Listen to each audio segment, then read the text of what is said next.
हमने last session में spiritual anatomy के लास्ट सेशन में लेवल्स ऑफ कॉन्शियसनेस के बारे में डिस्कस किया था, चेतना के लेवल्स। और उसमें अपने लेवल्स ऑफ कॉन्शियसनेस में चक्रास क्या होता है और चक्रास कैसे पैदा होता है, इसके बारे में ब्रीफली हमने शुरुआत की। हमारा लक्ष्य परिणाम है, हमको इवॉल्व करना है। हमारा इवोल्यूशन का सबसे ऊंचा स्तर क्या होगा, ये हमारे मास्टर्स ने बोला कि कंप्लीट बैलेंस्ड अवस्था, सम आदि। बाबूजी महाराज बोलते हैं सम आदि, माने जैसे यूनिवर्स का प्रारंभ हुआ था उस समय पर जो बैलेंस था, संतुलित अवस्था थी, उस तरह हमको पहुंचना चाहिए। हमारी यात्रा, हम बहुत ऐसे जन्मों से यात्रा करके ही हम मनुष्य जन्म आ चुके हैं। ऐसे बोलते हैं कि मनुष्य जन्म पाना बहुत बहुत रेयर है। शंकराचार्य ने बोला है कि मनुष्यत्वम मुमुक्षुत्वम महाजन संश्रय, तीन अद्भुत कार्य है। पहला है मनुष्य का जन्म लेना, और सेकंड है मुमुक्षुत्व, उसमें हमको मोक्ष पाना है, उसका एक चिंता अंदर आ जाए, ये सेकंड मिरेकल है। और तीसरा मिरेकल है महाजन संश्रय, एक मास्टर के सामने पहुंचना, मास्टर के फीट चरण में आ जाना, ये तीसरा अद्भुत है। हमारे जीवन में ये तीनों अद्भुत अब आ चुका है।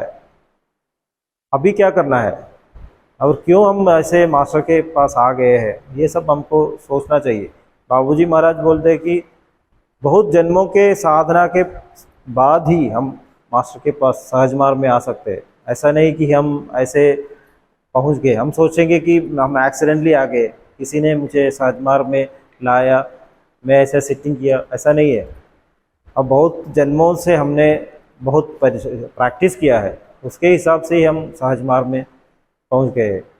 ये सहज मार्ग क्या है, इसके बारे में थोड़ा हमको पता चलना चाहिए, क्योंकि जब हम डिस्कस करते हैं एवोल्यूशन के बारे में और चक्रों के बारे में, स्पिरिचुअल सेशन के बारे में हम बात करते हैं, तो हमको पता चलना चाहिए कि ये सहज मार्ग पद्धति जो हम प्रैक्टिस कर रहे हैं क्या क्या है। अब बाबूजी महाराज ने बोला है कि मैं जो उन्होंने लिखा है मैं पढ़ूंगा। एफिकेसी ऑफ राजयोगा में राजयोगा चैप्टर है, उसमें बाबूजी महाराज ने राजयोगा के बारे में लिखा है। First chapter, Rajyoga is the old system or science followed by the great rishis and saints to help them in realizing self for God. It was prevalent in India long before the time of Ramayana. It was first introduced by a great rishi who lived 672 generations prior to Raja Dashrath of Suryavamsha. He devoted much of this time pondering a good deal to find out the real method of achieving freedom by which problems of life could be easily solved. He was swimming in the central region as described in the book, being mostly attached to the center itself. His state was akin to that of the present personality now working for the change as required by nature. After pondering long over the subject, the great sage at last discovered the method which ultimately developed into what is known as Raja Yoga. Dasharatha Maharaja के 72 generations पहले एक ऋषि थे।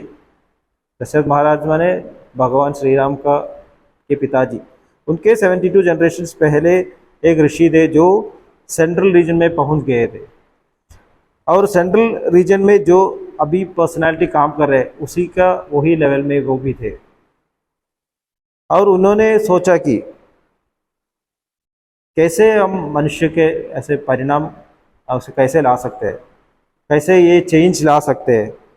तो उन्होंने ये discover किया, वो उसको हम राजयोग बोलते हैं। वही है राजयोग का स्टार्टिंग दशरथ महाराज के 72 जनरेशन पहले।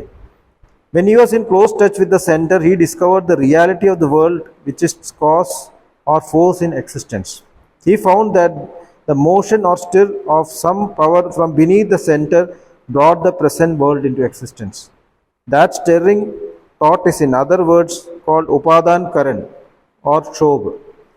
At last he arrived at the conclusion that it is the outcome of the power which is similar to or identical with the thought power of man. Naturally, he deduced that thought could bring out such results and that its power is unlimited. He then took work from the thought power which fell to our lot, and with it he started training. That is the basis of Raja Yoga or the king of yogas. Centre के पास थे ये ऋषि, और उन्हें जब centre के पास पहुंच गए तो ये लोग दुनिया का सच रियलिटी उसको पहचान गए, और ये कैसे ये यूनिवर्स का क्रिएशन हुआ, ये क्या फोर्स इसको ऐसे चलाता है, उसके बारे में उनको ज्ञान हो गया। उनको पता चला कि वो सेंटर के नीचे एक स्टर था, एक शोभ था, वही है ये यूनिवर्स का शुरुआत। सेंटर के नीचे एक थोड़ा सा स्टर जैसे एक चलन होता है, यही ये यूनिवर्स का स्टार्टिंग। और वही चलन में जो पावर है, वही पावर हमारे अंदर भी है, वो हमारे चिंता का पावर है, थॉट का पावर है। और जो शक्ति प्रपंच का सृष्टि को वो स्टार्ट किया, शुरू किया, वही हमारे थॉट पावर है, हमारे अंदर जो थॉट पावर के रूप में काम करता है। और उनको पता चला कि ये पावर हमने अच्छी तरह यूज़ किया तो हमारा एवोल्यूशन एकदम फास्ट हो सकता है। उसका नाम है राजयोग और king of yogas. The kingly thing in us is thought which ultimately develop steering us to the goal. ये sages after sages have improved and developed it as their practical experience increased. Thought ultimately takes the form of reality and appears in naked form, so to say. This can all be verified by the persons having clairvoyant vision of a high merit. There may be different methods of teaching through this science, but the governing principle remains the same.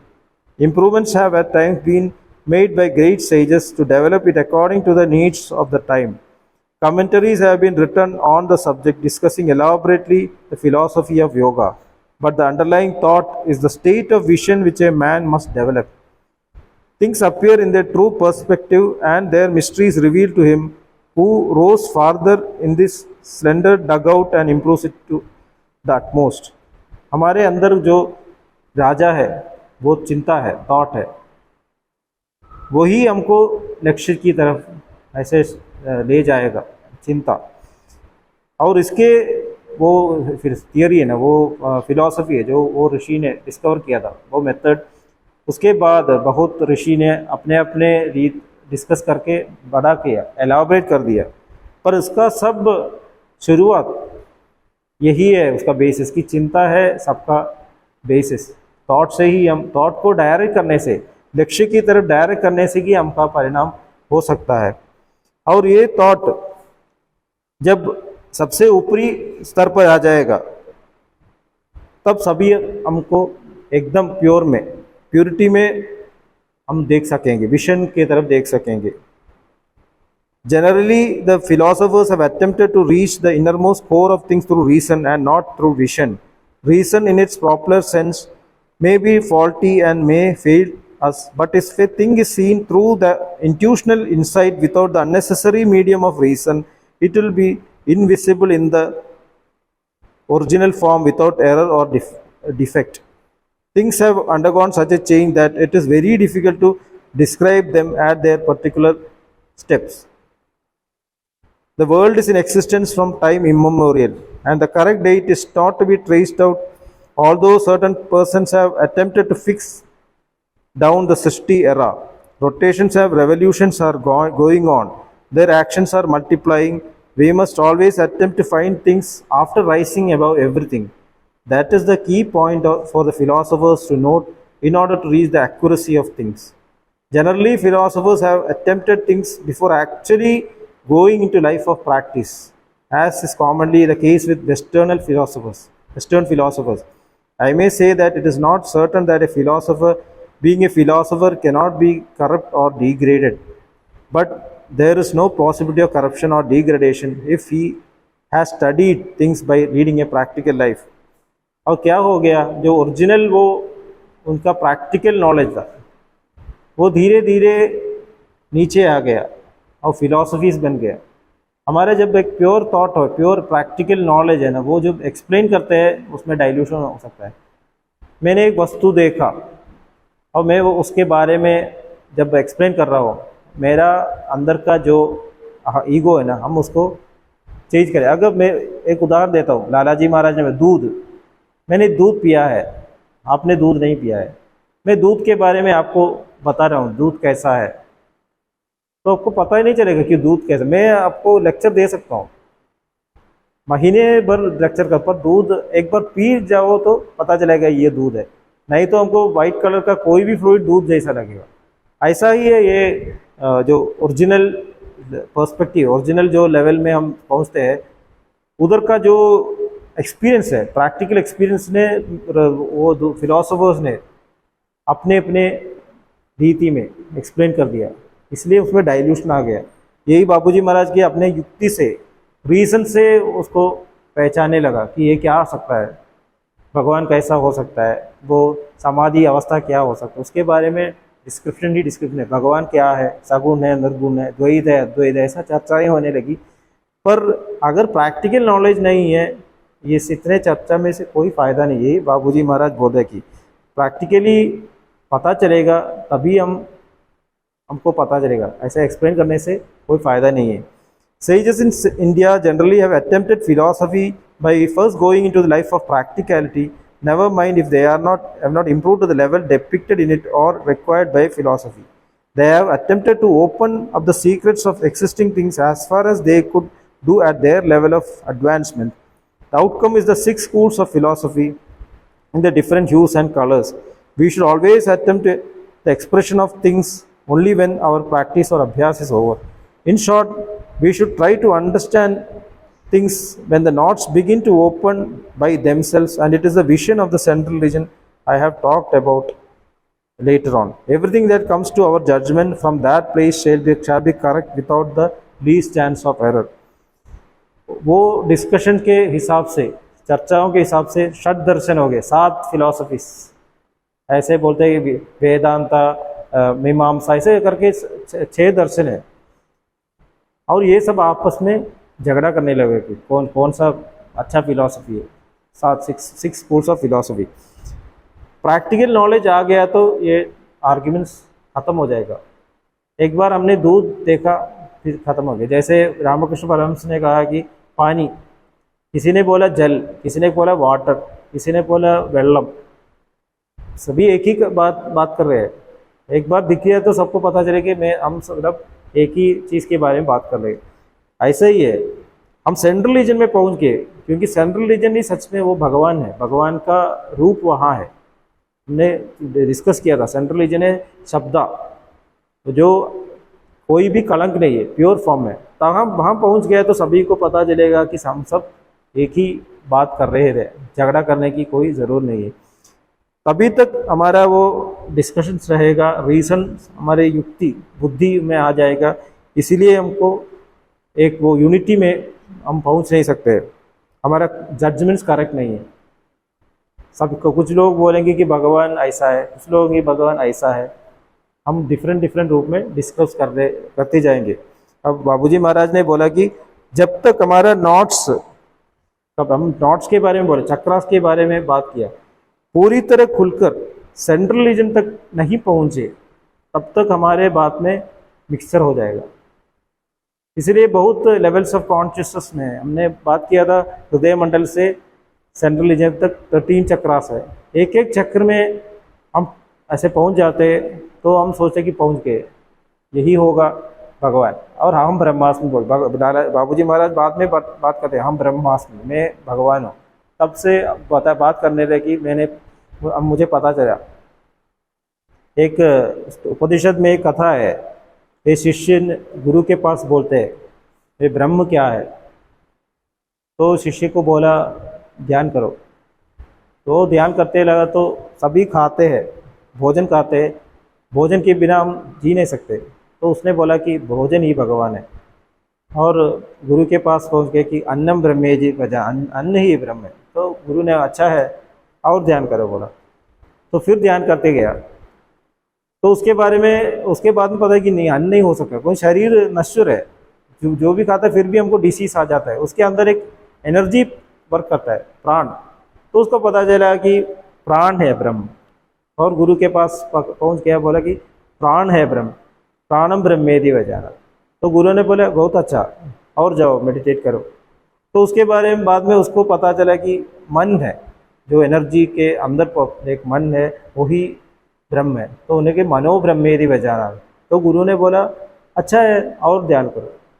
उसके बाद में पता चला कि knowledge है, intelligence है, जो मन एक यूनिवर्सल इंटेलिजेंस है जो सबके अंदर काम करता है। तो उसने बोला कि विज्ञानम वही ब्रह्म है। तो गुरु ने बोला और ध्यान करो, हो गया। तब उसको पता चला कि सभी ये सब करते हैं हैप्पीनेस के लिए, आनंद के लिए। तो उन्होंने बोला कि आनंदम ब्रह्मेति वजाना। उपनिषद वहाँ खत्म हो जाता है, पर बाबूजी महाराज ने बोला कि आनंदम से और जाना है, ब्लिस से और जाना है। Where bliss sense reality begins. तो ब्लिस के बाद में हमको जाना है। आनंद के बाद, आनंद में उपनिषद खत्म होता है, पर हम आनंद से शुरू करते हैं। आनंद भी सूक्ष्म शरीर का एक अनुभव है। लाला जी महाराज ने बोला कि मन का एक अनुभव है आनंद, उससे भी आगे जाना है। ऐसे आगे आगे आगे इन्फिनिट यात्रा है। ये चक्रास से हम यात्रा कर रहे हैं, कहाँ पहुँच गए पता नहीं है, पर जिस जगह से हम बात कर रहे हैं हमारा नॉलेज उस जगह पर ही हो सकता है। अगर एलकेजी का एक स्टूडेंट कोई कुछ बात करता है स्कूल के बारे में, वो उसके स्तर पर करेक्ट है। वो बोलेगा कि सभी खेलते हैं, उधर टीचर हमको बहुत अच्छी तरह खेलने देते हैं, बैलून देता है, तो हमको पता चला कि वो एलकेजी में है। पर 12th स्टैंडर्ड में भी एक बच्चा बोलता है कि मुझे बैलून में होना है, तो क्या उसका मीनिंग क्या है कि अभी वो एलकेजी में ही रहा है, वो आगे नहीं बढ़ गया। कॉन्शियसनेस बढ़ते बढ़ते जाते वक्त हमारा परसेप्शन बढ़ता जाएगा, दुनिया के बारे में हमारी जो आइडिया है वो बदलता जाएगा, और भगवान के बारे में भी हमारा आइडिया बदलता जाएगा। और जब वो सेंट्रल रीजन में पहुंच जाएगा तो एकदम चुप हो जाएगा। न तत्र वाग गच्छति न मनः, ऐसे बोलते हैं उपनिषद, ऐसे कि वहाँ मन भी जाता नहीं है, शब्द भी नहीं जाता है। अगर कोई बोला कि मैंने भगवान को देखा, तो उसका मतलब है उसने नहीं देखा है।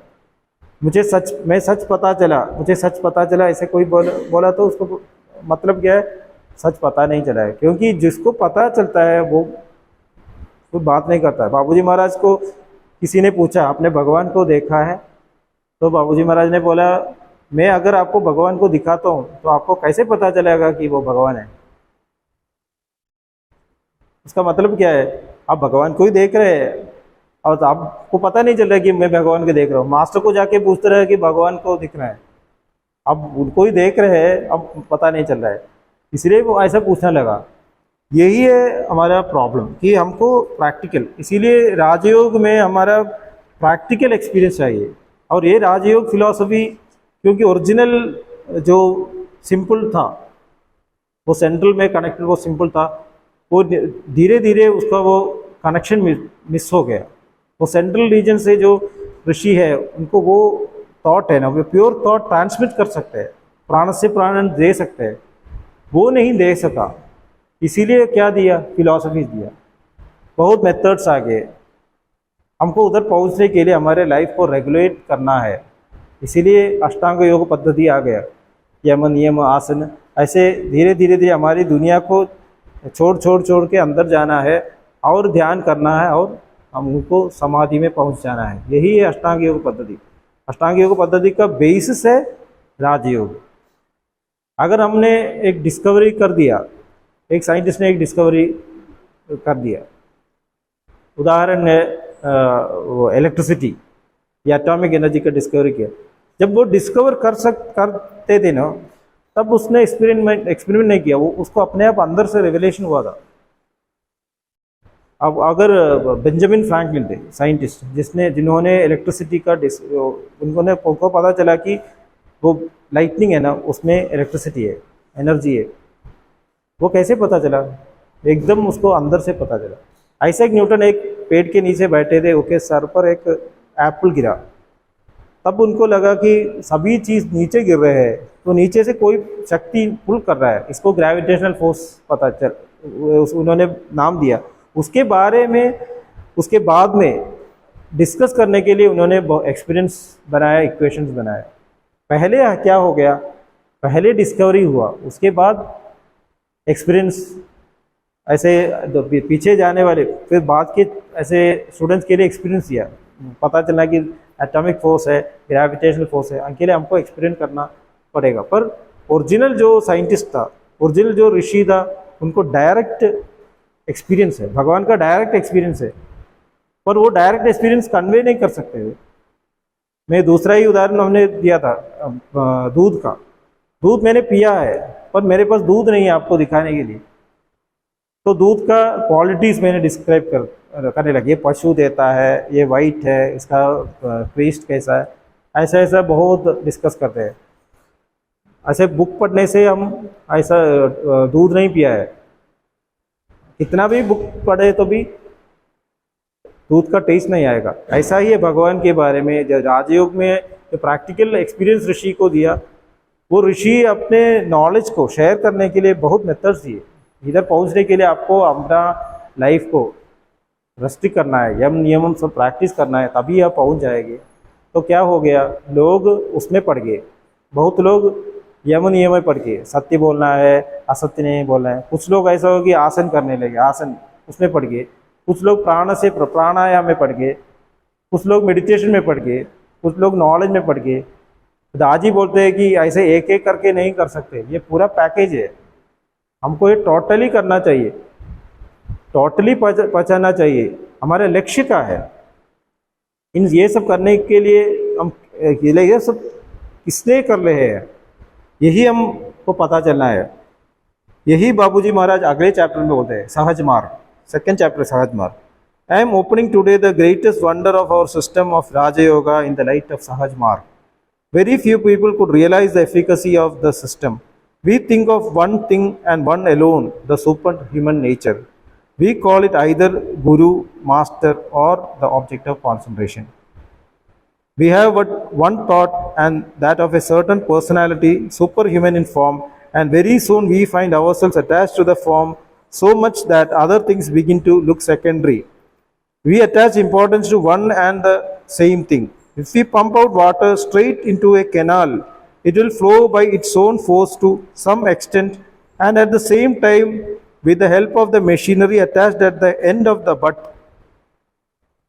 Similarly, we proceed in the channel of Almighty with the thread of thought, attaching our will force at the butt end, that is from the starting point. The will force comes from the individual mind, which makes our way clear. We keep the idea of pumping out a certain thing from its proper place called the individual mind. The force increases day by day, and our individual mind too, having the idea of going above, becomes stronger and thus begins to lose the effect of bad training. It serves a double purpose. It cleans the individual mind and also brings the goal of human life within reach. ये बहुत बहुत important passage है सहज मार्ग का। वो पहला passage है ना, बाबूजी महाराज बोलते हैं कि मास्टर कौन है, इधर एक्सप्लेन कर रहे हैं, फर्स्ट ही लाइन में एक्सप्लेन कर रहे हैं कि we think of one thing alone, the super human force. We call it either guru, the master और द ऑब्जेक्ट ऑफ कॉन्सेंट्रेशन। जो सुपर ह्यूमन नेचर है हमारे अंदर का, जो मनुष्य के ऊपर जो प्रकृति है, सुपर ह्यूमन नेचर, उसको हम मास्टर बोलते हैं, गुरु बोलते हैं, और यही है हमारा कॉन्सेंट्रेशन का ऑब्जेक्ट। तो मास्टर कौन है? हमारे अंदर का जो सुपर ह्यूमन नेचर, वही है मास्टर। यही चिंता हमारे मन में होना चाहिए कि मैं उस सुपर ह्यूमन तल तक मैं पहुंच जाऊंगा, यही मेरा ऑब्जेक्ट है, मैं इसके नीचे कभी नहीं टिक जाऊंगा, मेरा लक्ष्य वो है। और इसको पहुंचने के लिए हमने एक सुपर ह्यूमन पर्सनैलिटी को ढूंढ लिया, एक personality of super human form, and very soon we attach ourselves to that form and other things fade away. हम को वो अंदर में जो प्रेरणा है सुपर ह्यूमन, ये हमको इतना डीपली हमारा क्रेविंग है, तो हमारे सामने एक सुपर ह्यूमन पर्सनैलिटी फॉर्म आ जाएगा, वही है मास्टर। जो हमारे अंदर का जो प्योर सुपर ह्यूमन फॉर्म है वो हमारे सामने मिरर इमेज जैसा। मैं अब जब मिरर में देखता हूँ तो मेरा रूप देखता है। अगर हमको हमारा सुपर ह्यूमन इमेज देखना है कि मैं सच में कौन हूँ, मैं बचपन में इतना छोटा था, अभी इतना बड़ा हो गया, बूढ़ा होके मैं ऐसे ज़्यादा ऐसे स्किन सब रिंकल्स हो जाएगा, पर ये नहीं है मेरा पर्सनालिटी। इसके अंदर जो फॉर्म में जो चेंज नहीं होता है, परफेक्ट स्टेज है, उसको हमको पता चले, वही है मेरा मास्टर। इसलिए बाबूजी महाराज बोलते हैं कि मास्टर से मिरर बोला है, जो जो उनके सामने खड़ा जाएगा वो अपने आप को दिखेगा। अगर हम मास्टर को देखते हैं कि मास्टर बहुत बड़ा बिजनेसमैन है, उसका मतलब क्या है कि मैं एक बिजनेसमैन हूँ, इसलिए मैं वही देख रहा हूँ। अगर मुझे लगे मास्टर बहुत ही गुस्सा करता है, क्योंकि मुझे बहुत गुस्सा आता है, मैं अपना ही रिफ्लेक्शन मास्टर में देखता हूँ। भगवान कृष्ण के बारे में बोलते हैं कि भगवान जब कंस को मारने के लिए गया, ऐसे भक्तों को क्या भक्तों ने देखा, मैं हमारे भगवान को देखा, गोपिकाओं ने देखा मेरे प्रेम भाजन को देखा, फ्रेंड्स ने देखा मेरा फ्रेंड है। कंस ने क्या देखा, कंस ने देखा कि ये मुझे मारने वाला आदमी आ गया। तो जो जो देखता है अपने लेवल में देखता है, और जब हम हमारे अंदर के सुपर ह्यूमन नेचर तक बढ़ता बढ़ता जाता है तो हमारे मास्टर का इमेज भी बढ़ता जाता है, चेंज होता जाएगा। और जब मैं वो रियलाइज़ करता हूँ तब पता चला कि यही मास्टर है, ये सेम ही मेरे अंदर हो। यही चिंता है मेरा, वो मुझे जो सुपर ह्यूमन मास्टर का वो एसेंस है, वही बनना है। ये सोच के मैंने कंटिन्यूसली ध्यान किया तो मेरा चेंज रैपिड हो जाएगा। मुझे वो दिखना चाहिए, मास्टर का जो फॉर्म नहीं है, मास्टर का एसेंस देखना है। इसीलिए मास्टर बोलते हैं कि मेडिटेट करो, क्योंकि मास्टर का रियल फॉर्म है, मास्टर का प्राणाहुति, मास्टर का एसेंस। हम आंख बंद करते ही ध्यान करते हैं, आंख खोल के नहीं ध्यान कर रहे हैं। मास्टर आगे बैठे तो मास्टर स्टार्ट मेडिटेशन बोले तो हम आंख बंद करेंगे, क्योंकि हमारा अंदर है मास्टर, वो एसेंस हमारे अंदर देता है, अंदर हमको पता चलेगा कि मास्टर कौन है। फिर वो कंडीशन हम आँख खोल के हमको रखना चाहिए, तब अंदर का वो मास्टर हम बाहर दिखने लगेगा। वो हमको रिटेन करना है, वो कंडीशन रिटेन करना पड़ेगा। यही है, एक ही वस्तु पर हमारा कॉन्सेंट्रेशन रखना चाहिए। अब वही इम्पोर्टेंट, बाबूजी महाराज ने एक मोटर का उदाहरण दिखाया, पानी पंप करने वाले मोटर पंप है, मोटर पंप का बट है, इधर से पानी ऐसा बाहर बहता है, मैक्सिमम पावर इधर होता है, मोटर पंप का पावर इधर होता है, यहाँ सब वो कम होता जाता है। हमारा मैक्सिमम पावर कब आ जाएगा, जब हमारा पावर इधर कनेक्ट करना है, हम इधर जाके खड़ा हो गया तो हमको वो पावर का मैक्सिमम मिलता है। ये कैसे हमको पता चले, हमारा इंडिविजुअल विल पावर हमको यूज करना है। यही बाबूजी महाराज ने बोला कि we keep the idea pumping out a certain thing from the proper place called the individual mind. The will force comes from the individual. हमारे अंदर एक विल पावर है, इच्छा शक्ति है, वो हमको यूज करना चाहिए। हमने कभी इच्छा शक्ति यूज नहीं किया है। इच्छा शक्ति किसके लिए यूज करना है, अच्छी चीज, अच्छा काम करने के लिए इच्छा शक्ति यूज करना है। हमारे अंदर को क्या, जो प्योरिटी डेवलप करने के लिए हमको इच्छा शक्ति डेवलप करना है, डिसिप्लिन के लिए इच्छा शक्ति डेवलप करना है। हमारा नेचुरल प्रकृति हमको डेफिनेटली हमको अपोज करता रहेगा। इसीलिए बाबूजी महाराज 10 मैक्सिम्स में बोलते हैं कि सुबह को उठो, सुबह के सूर्योदय के पहले ध्यान खत्म करो, क्योंकि हम ऐसा नहीं कर सकते। उन्होंने बोला सेकंड क्या है, जो खाना खाते वक्त सतत स्मरण में कहो। हम बहुत डिफिकल्ट है हमारे लिए, क्योंकि हम भोजन देखते हुए एकदम उसमें ही हमारा आकर्षण हो, वो आकर्षण कम करने के लिए हमारे अंदर वो पता चला मैं किसके लिए खा रहा हूँ, तो विल पावर उधर यूज करना है। ऐसा हो गया है कि हमको सच बोलने के लिए विल पावर यूज करना चाहिए, हमको प्रेम करने के लिए विल पावर, ऐसा हो गया, हमारा कंडीशन ऐसा हो गया। इसीलिए हमारे विल पावर प्रॉपर यूज हमने किया, इंडिविजुअल माइंड ने प्रॉपर यूज किया, तो हम मास्टरी करने के लिए ऐसे एकदम फास्ट हो सकता है। हमने विल पावर कहाँ यूज किया, जैसे छोटे छोटे काम पर हम विल पावर यूज करते हैं, पैसा कमाने के लिए या छोटे छोटे काम के लिए विल पावर यूज करते हैं। हमारा ये विल पावर हमको ट्रांसफॉर्म करने के लिए यूज करना चाहिए। जो अभी मुझे आनंद देता है वो छोड़ के दूर में मेरा लक्ष्य पहुंचने के लिए मैं ऐसे अभी जो ऐसे प्रेशर देता है, ऐसे चीज़ों को हटा देने का, उसको भी विल पावर करते हैं। इंग्लिश में बोलते हैं कि it is to postpone immediate happiness for a future development, proper development. हमारा जो इमीडिएट प्रेशर है, मैं डायबिटिक पेशेंट हूँ, मैं खाता हूँ या स्वीट्स खाता हूँ, मुझे इमीडिएट प्रेशर है, मैं अभी मैं उसमें ऐसे गिर गया तो क्या होगा, मेरा शुगर बढ़ता जाएगा, मुझे प्रॉब्लम हो जाएगा। मुझे पता चला कि ऐसा शुगर खाने से या स्वीट खाने से मेरा शरीर बिगड़ जाएगा, प्रॉब्लम आ जाएगा। 10 साल के पहले मेरे डायबिटीज़ ऐसे रेटिनोपैथी आ जाएगा, पैर में प्रॉब्लम, किडनी निकल जाएगा, इसलिए मुझे अभी शुगर नहीं खाना चाहिए। ऐसे अभी किया तो हमारा फ्यूचर लाइफ अच्छा हो जाएगा। इमीडिएट प्रेशर के लिए शुगर खाता रहेगा तो क्या हो जाएगा, 10 साल में मेरा शरीर बिगड़ जाएगा। सिगरेट स्मोकिंग इमीडिएटली हमको संतोष देता है, पर बाद में क्या कैंसर हो सकता है। ऐसा ही है, झूठ बोलता है इमीडिएटली हमको ईजी है, झूठ बोलना बहुत ईजी है, सच बोलना बहुत कठिन हो गया है, क्योंकि सच बोलने से कभी कभी हमको क्रिटिसिज्म मिलता है, हम कभी लोग बोल रहे कि तुम इतना ऐसा आदमी हो, पर सच बोलने से क्या फ़ायदा है हमारे लंबे लाइफ में, बाद में हमको फिर कोई प्रॉब्लम नहीं होगा कि मैंने सच बोल दिया है, अभी डरने की क्या बात है। इसलिए सदा सत्य बोलो, सदा प्रेम करो। ये शुरू में कठिन लगेगा पर बाद में वो हमको मधुर होगा। जो शुरू में मधुर लगता है और बाद में कठोर हो जाता है, ऐसे चीज़ों को छोड़ दो। यही है इच्छा शक्ति, और ये इच्छा शक्ति हमको इंडिविजुअल लाइफ में लाना है, और ये मुझे मास्टर जैसे बनना है, ऐसा वो दृढ़ निश्चय है। तो वो इच्छा शक्ति हमको डायरेक्टली मास्टर से कनेक्ट करेगा, और वो इच्छा शक्ति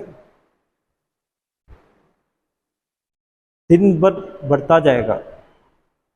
हम एक एक काम ऐसे करते रहे तो अच्छा, सच्चा काम करना है, डिसिप्लिन होना है, एक एक कर छोटा स्टेप पर विल पावर यूज़ करना शुरू किया और आशाएं छोड़ता जाए तो क्या हो जाएगा, एक टाइम आ जाएगा कि हमारा विल पावर मास्टर का विल पावर जैसा हो जाएगा। हम जब आशाएं में गिर जाता है, डिसाइड्स में गिर जाता है, उसका मतलब है हमारे इंडिविजुअल विल पावर कम होता जा रहा है हमारा। इसीलिए हमारी प्रार्थना में बोलता है कि we are live slaves of wishes putting bar to advancement. जब हम आशा में फंस जाता है, हमें इच्छा शक्ति नीचे गिरता है। इसीलिए हम बोलते हैं कि आशाएं छोड़ दो। ये बहुत बड़ी एक चेन है। गौतम बुद्धा ने बोला कि आशाओं का एक चेन है, उसको काट दो। कहाँ काटना है, एक जगह पे काटो, दूसरा सब अपने आप निकल जाएगा। तुम्हारा सबसे डिफिकल्ट इच्छा ले लो, उसको छोड़ दो। अगर तुम्हारी इच्छा है कि सिगरेट पीना है तो सिगरेट पीना छोड़ दो, दूसरा सब इच्छा एक एक करके छोड़ जाएगा। हम ऐसा नहीं कर सकते, इसीलिए हमारा प्रॉब्लम आता है। तो एक बार हमने डिसीजन लिया कि मैं ये नहीं करूँगा, मैं आगे से सच ही बोलूँगा, डिसाइड कर दिया तो सब प्रॉब्लम खत्म हो जाएगी। ऐसे ही इच्छा शक्ति हमको डेवलप। आचार्य जी महाराज ने एग्जाम दिया कि मॉर्निंग में अलार्म रखो, 4 बजे अलार्म रखो, अलार्म रिंग होते ही हम उठ जाओ। ऐसा इनकी बंद करके सो नहीं जाने का, 4 बजे अलार्म या 4 बजे उठ जाओ। ऐसा एक टाइम आ जाए कि अलार्म के पहले उठने लगेंगे। 4 बजे अलार्म रखा कि 3:45 की पे ही हम उठ जाएंगे। हमारा इच्छा फिर अलार्म की ज़रूरत ही नहीं है, हमारे अंदर का अलार्म काम करने लगेगा। ऐसा ही हमारी इच्छा शक्ति डेवलप करने लगा। और धीरे धीरे डबल पर्पस, बाबूजी महाराज ने बोला कि डबल पर्पस। फर्स्ट थिंग है कि हमारा इंडिविजुअल माइंड क्लीन होता जाएगा, क्योंकि हम इधर से क्लीन होते, इधर का पानी क्लियर है तो सभी पानी क्लियर हो जाएगा। क्लीनिंग में हेल्प होता है हमारे क्लीनिंग में, इसीलिए इच्छा शक्ति का यूज़ करना है, क्योंकि हमारा विल पावर मास्टर से कनेक्टेड है। इसीलिए जब इच्छा वैसे क्लीनिंग में बैठते हैं कि हमको अब मास्टर का ग्रेस, मास्टर पे कनेक्ट करके हम वो क्लीन करता है तो वो बहुत फास्ट होता है। हमारा इंडिविजुअल माइंड से हम क्लीन नहीं कर सकते, अगर हम अभ्यासी नहीं है तो क्लीन हो ही नहीं जाएगा। जब क्लीनिंग करता है हमको मास्टर का प्राणाहुति हेल्प करता है, ट्रांसमिशन हेल्प करता है। ट्रांसमिशन ऐसे हमको इंट्रोडक्टरी सिटिंग्स नहीं मिला तो हम क्लीन नहीं कर सकते। और सभी अभ्यासियों को मास्टर का वो इच्छा शक्ति है। बाबूजी महाराज ने बोला है कि वो आपको है, बस यूज़ करो, बस इतना ही। हमने यूज़ नहीं किया है, यूज़ करते रहो तो हमारा क्लीनिंग फास्ट होता जाएगा। और सेकंड है कि वो इच्छा शक्ति से हमारा लक्ष्य, मेडिटेशन जो करते हैं वो एकदम सामने क्लियरली हो जाएगा। यही है सहज मार्ग का basic teaching. When you reach this stage, you find yourself jumping into the ocean of eternal peace and sublimity, And when your thought becomes so strong that it begins to dwell permanently in the midst of the waves of the ocean, every other things downward then seem to be fading away. You have no other thought but that which you have made already. The result is that the things you see down below look like objects in a deep valley when observed from a high peak. When you do not see them, the things below, you feel no attachment with them. In the long run, the goal becomes quite vivid to the eye, and there remains nothing but the object you have really and correctly made. Now you are free from the worldly attachments. I mean to say, you see things but attach no weight to them. This thing continues for some time as long as you have the idea of the same nature. हमारी यात्रा नीचे से ऊपर तक नहीं है। सहज मार्ग में यात्रा ऊपर से हम शुरू करते हैं। यही है सहज मार्ग का डिफरेंस। साधारण रूप में हम राजयोग के बारे में बताया कि हम यम नियम आसन सब करके ध्यान में पहुंचना चाहिए, उसके बारे में समाधि पहुंचना चाहिए। मास्टर क्या करते हैं? मास्टर हमको समाधि देते हैं शुरू में ही, अब तुम काम करो, ये समाधि तुम्हारे जीवन में अपने आप मैनिफेस्ट करो। पहले ही हमको ईश्वर दर्शन देते हैं। ईश्वर दर्शन लास्ट में नहीं होता है, सहज मार्ग में दर्शन फर्स्ट में ही देते हैं, और वो परमानेंट करना चाहिए। इसीलिए बाबूजी महाराज ने बोला कि वो कनेक्शन एस्टेब्लिश करो। धीरे धीरे इधर ही कनेक्ट है, इधर का इंटरेस्ट ऐसे ख़त्म होता जाएगा और बाद में हम इधर ही है, फिर इसका ओरिजिन जहाँ से पानी आता है उस ओशन में हम आ जाएंगे। राजयोग में हमें इधर से जाना है, लेवल सब का। इसीलिए हमने ये डिस्कशन आज लिया है। हमको इधर चक्र से यात्रा करके ज्ञान योग करके इधर पहुंचने के लिए कितना वर्ष लगेगा? एक चक्र छोड़ के दूसरा चक्र पहुंच के हम पहुंच नहीं जाएंगे। सिर्फ मास्टर ने बोला तुम स्टार्ट करो, ध्यान करो और फिर जाओ नीचे, मैं आपके साथ हूँ, और अब चक्र में यात्रा करो। ये नॉलेज हमको चाहिए क्योंकि हमको मास्टर का काम करना है। ये नॉलेज से हम उधर नहीं पहुंच सकते। कितना भी नॉलेज है हम साक्षात्कार नहीं कर सकते। तो साक्षात्कार आपके नॉलेज से नहीं हो सकता है, मैं आपको दे देता हूँ, पर ये नॉलेज आपको लेना है, चक्रों का नॉलेज आपको लेना है। आपको वो तुद्यातीत अवस्था दाजी ने बोला है उधर तक पहुँचना है, ताकि हम मास्टर का अच्छे इंस्ट्रूमेंट्स बन जाए। हमको मास्टर कहीं भी भेज सकते हैं कि ये मेरा काम करेगा। सहज मार्ग का स्टार्टिंग इसीलिए सेंट्रीफ्यूगल बोलते हैं। सेंट्रीफ्यूगल एंड सेंट्रीपिटल, इंग्लिश में दो। सेंट्रीपिटल माने ऐसे सर्कल के बाहरी हिस्सा से अंदर लाना, ये सेंट्रीपिटल। हमारा क्या है, हम इधर से इधर आते हैं। सेंट्रीफ्यूगल है हमारा, सेंट्रल रीजन से प्राणाहुति देते हैं, सेंट्रल रीजन का पहचान देते हैं। हमारा एक ही काम है, हमारी इच्छा शक्ति उधर कनेक्ट करो और उधर ही रहो, सतत स्मरण में रहो। मास्टर बोले सतत स्मरण में रहो, सभी लेवल्स ऑफ कॉन्शियसनेस अपने आप वो निकल जाएगा और एकदम तुम ऊपर जाते हमको महसूस होने लगा। और बोला कि जैसे हम माउंटेन के ऊपर से नीचे देखते हैं, धीरे धीरे का हमको ऐसा आ जाएगा कि ये सब इतने इम्पोर्टेंट नहीं है, मेरा इम्पोर्टेंट मास्टर ही है। ऐसा एकदम फास्ट। अगर आपने सहज मार्ग कंटिन्यूसली रेगुलरली प्रैक्टिस कर गया तो 7 महीने में हो सकता है आपका हमारा परिणाम। इतना इंटेंसिटी में किया तो 7 महीने में ये कंप्लीट कर सकते हैं, जो हज़ारों साल से भी नहीं हो सका, इतने शॉर्ट टाइम में हो सकता है। अगर आपने इतना ओबीडियंटली वो इंडिविजुअल माइंड को मास्टर के इच्छा शक्ति से कनेक्ट किया, सतत स्मरण में रहो। यही है सहज मार्ग का अर्थ। ये लेवल्स ऑफ कॉन्शियसनेस की यात्रा, जो यात्रा हम डिस्कस करने वाले हैं फ्यूचर में, हमको पहले पता चलना है कि यात्रा, ज्ञान यात्रा से हम लक्ष्य से तक नहीं पहुंच जाएंगे।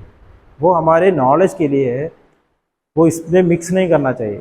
यही दाजी ने कैसे लास्ट मीटिंग में क्लैरिफाई किया था कि वो सब अच्छा है, पर तुम्हारे एवोल्यूशन में इसके कोई वास्ता नहीं है। A point, B point cleaning, meditation, regular cleaning, individual sitting, satsang, Sahaj मार्ग में कोई डिफरेंस नहीं है। अभी भी जो पहला होता है वही अभी हो रहा है। और ज़्यादा से ज़्यादा नॉलेज हमको दे रहे हैं क्योंकि हमको ज़्यादा से ज़्यादा काम करना है। बहुत दुनिया में बहुत काम करना है, बहुत लोगों के बीच में काम करना है, इसीलिए हमको नॉलेज चाहिए। इसीलिए मास्टर ये सब टीच कर रहे हैं, हमारे एवोल्यूशन के लिए नहीं, मास्टर का इंस्ट्रूमेंट्स बनने के लिए हमको ये सब पढ़ना चाहिए, सब ज्ञान ऐसे लेना चाहिए। और सहज मार्ग का ये डिस्कशन हम अगली बार कंटिन्यू करेंगे।